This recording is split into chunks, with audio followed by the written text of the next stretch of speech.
Hey guys, I'm here. So this is the update on the day 3 of the Zero to Mirror challenge. Hopefully this can help you out. I have a bunch of stuff I did on day 3. I wasn't able to fit everything in the video, but hopefully this can give you some cue on what you can do and how I progressed. Enjoy the video. After a hard day of work,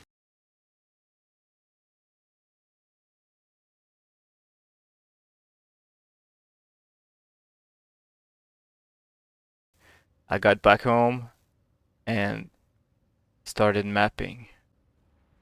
So when I started mapping, it was okay, but as you can see in the video, I got close to dying a bunch of times. But I thought it was maybe just some random mods that was too hard for me to do.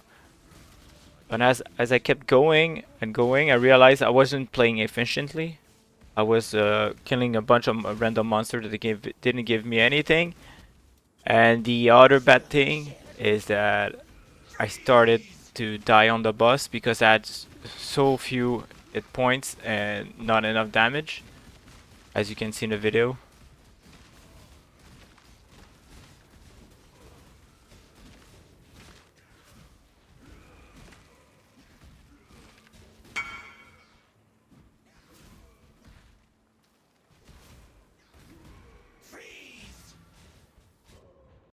Remember when I was crafting with Rug on day 2? I was in my hideout doing nothing but crafting, so I figured might as well use that time to flip some currency.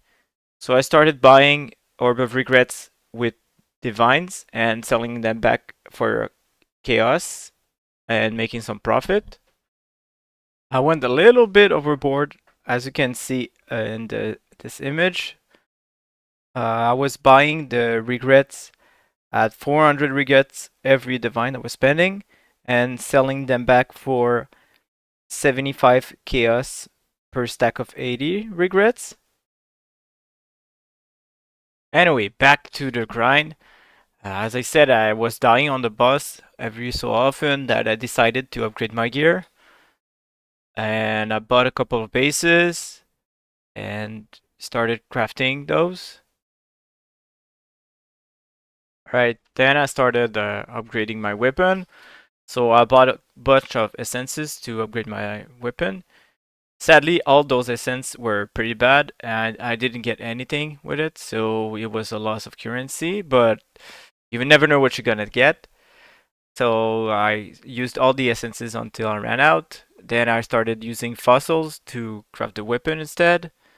And I got some cool ones, but I wasn't sure.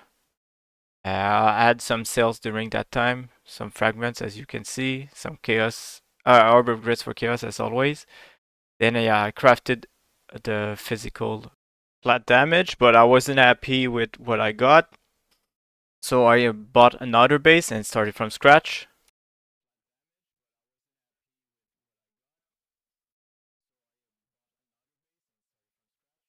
For this one, I bought some essences of zeal and I tried to get a percentage of physical damage, a high tier or a hybrid one, and craft the high tier physical damage because you can roll up to 129.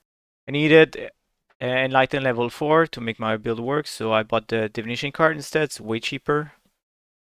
Bought an Ashes of the Store. Then I needed some rings to fix my attributes because my old amulet had a bunch of intelligence and dex. So I bought some bases with fractured dex tier 1 and int tier 1 and crafted the other missing part with the essences until I got something useful. And I sold the others. I made some profit with those.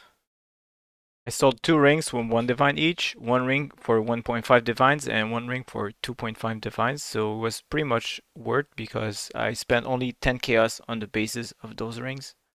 Then I started mapping, but when I say mapping, I mean a lot of maps. You will see later down the road how many I actually ran. But yeah, this is just an example of one of the maps I ran. I was mainly doing Beach tier 16 and Strand tier 16.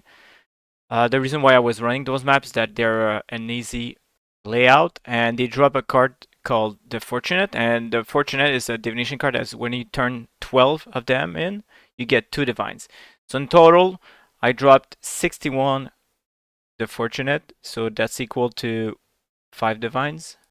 So I ran those maps for 6 hours straight, with some breaks, of course, but still.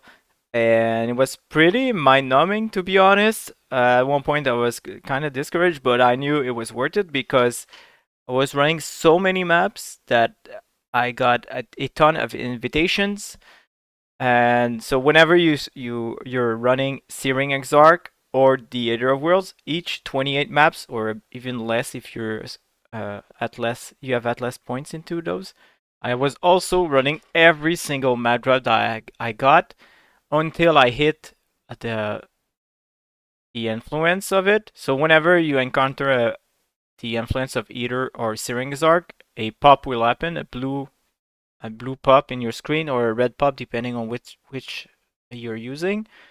But yeah, I was using those, they're like the bad maps, to get my progress done.